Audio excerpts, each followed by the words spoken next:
This is KMTV 3 News Now, live at 10. Now at 10, different states, same complaint. We've had 3 floods in the last 25 years, major floods. They say every one of them 500-year floods. The plant had nowhere to go. It ended up here. It ended up impacting these people's homes. Time and time again, we've heard people who've lost everything in the floods question the work of the Army Corps of Engineers. They've told us they want answers. And tonight, state leaders came together with a shared message for those people. They are working on solutions to manage the mighty Mo. Good evening, I'm Jennifer Griswold. The governors of Nebraska, Iowa, and Missouri and the lieutenant governor of Kansas met up with the Army Corps of Engineers today. 3 News Now reporter John Kipper was in Council Bluffs today for the news conference and joins us in studio with what was discussed. John?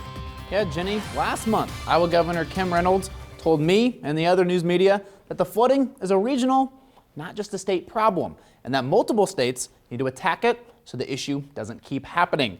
It appears now they're making some progress.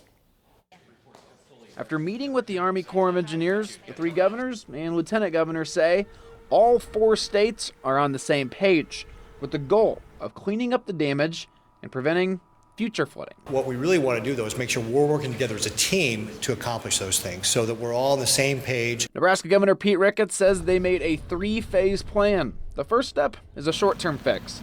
On that end, Iowa Governor Kim Reynolds says 4 contractors have been hired to plug major holes that accelerated the flooding in Iowa, and that'll be done by midsummer. The next phase is taking intermediate steps, like addressing choke points along bridges. Highway 2 and Highway 34 in Iowa were mentioned as priorities. Addressing some of the choke points on the river that would allow for more of that flow to go through and prevent some of the backup we saw this time around. Then comes the long-term plan, which could take years.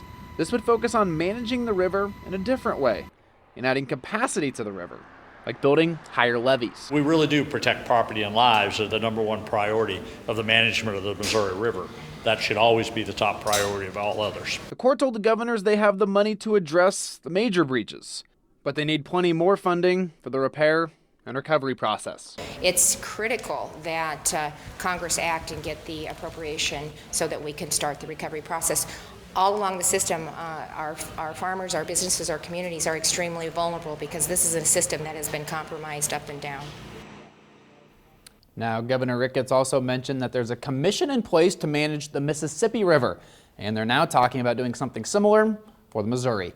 In studio, John Kipper, 3 News Now. The March flood badly